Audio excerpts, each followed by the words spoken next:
I've been thinking about how it's just as important to end relationships as it is to keep them and maintain them. When you end a relationship, it's like signifying a new chapter for yourself, a new expectation, a new boundary, a new version of you. I think when I think about people in my life, it's important to understand how they represent me. There's that saying where it's something like the 5 closest friendships to you, or 5 closest relationships to you. No. Oh, another variation of this is your network is your net worth. And that one sounds a little bit cringy to me, but I think it's very true. The people that are closest to you likely share your values and maybe even your experiences. The character of those people speaks to your own character.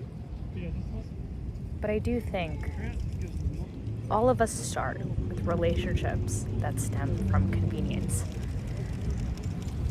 These relationships of convenience happen in school, in the neighborhood we grew up in the relationships that our parents kept. So they're close with a sister or brother or cousin or other relative, and their children are around. That's a relationship you maintain out of convenience sometimes. And the kids that ride their bike around your cul-de-sac, those are relationships of convenience. The people that sit next to you in your classes, or the people you do group projects with. When you show up at a time or place because of some obligation or external requirement and become friends with those people that show up every day, that's a relationship of convenience.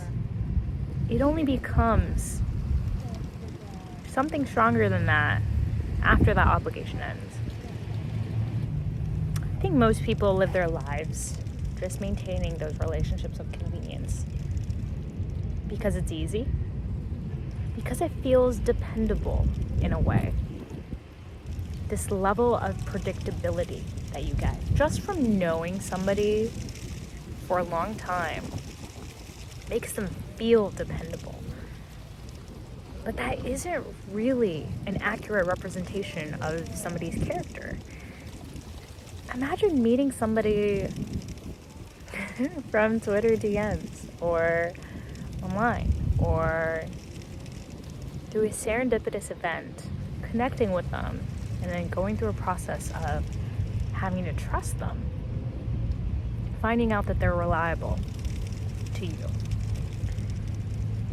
or that you have reason to trust them despite the lack of history.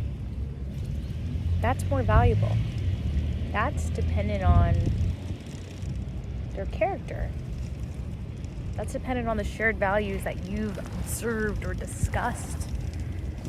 As you grow and become an individual, there will be people in your life that no longer fit the mold that you're trying to build for yourself.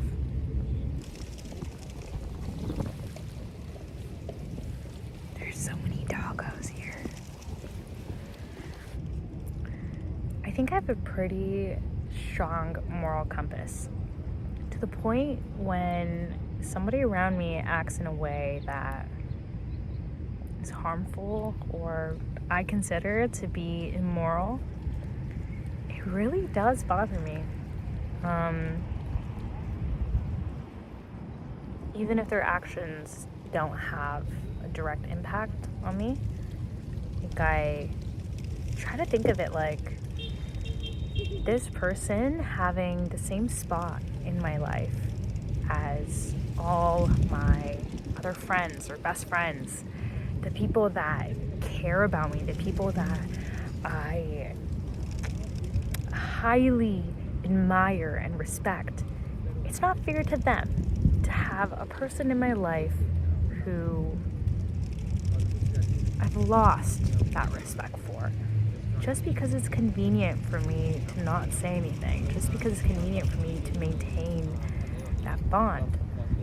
It's not fair to the other relationships in my life. But in reality, you want to get to is it's not fair for yourself. I think another way to look at it is if you are this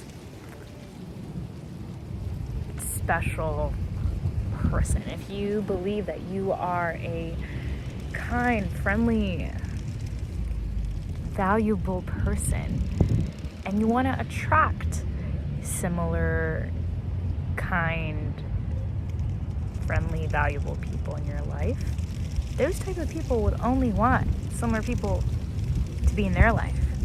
If you are surrounding yourself with people that are unethical and immoral, just don't align with yourself and keeping those relationships, why would another independent, ethical, kind person want to be friends with you? If you're judged based on the relationships that you carry forward in your life, you have to recognize that other people, the ones that you want to attract into your life, might not want to be attracted to you.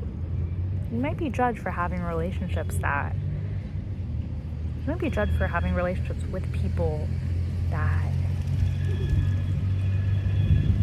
are unethical, or immoral, or hurtful, or have misaligned values.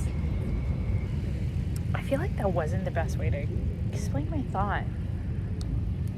If you think that you're this kind, smart, thoughtful human being, but you have relationships in your life that don't represent that, I think of every relationship, friendship, interaction that you have in your life as an extension of yourself. I think every best friend, every close friendship or relationship has been an extension of me. And I have the expectation of those people in my life to act as if they represent me.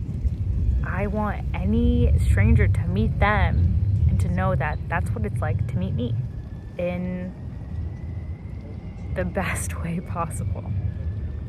And so, if I maintain a relationship that with a person that isn't kind, smart, thoughtful, that doesn't have the same values as me, why would this potential other kind, smart, thoughtful person that I could be great friends with want to be friends with me if an extension of myself is misaligned with my values? It is so fair for me to be judged by the extensions of myself, by the relationships in my life that I pour energy into, time into, money into. It's really fair for my character to be judged by these extensions of myself.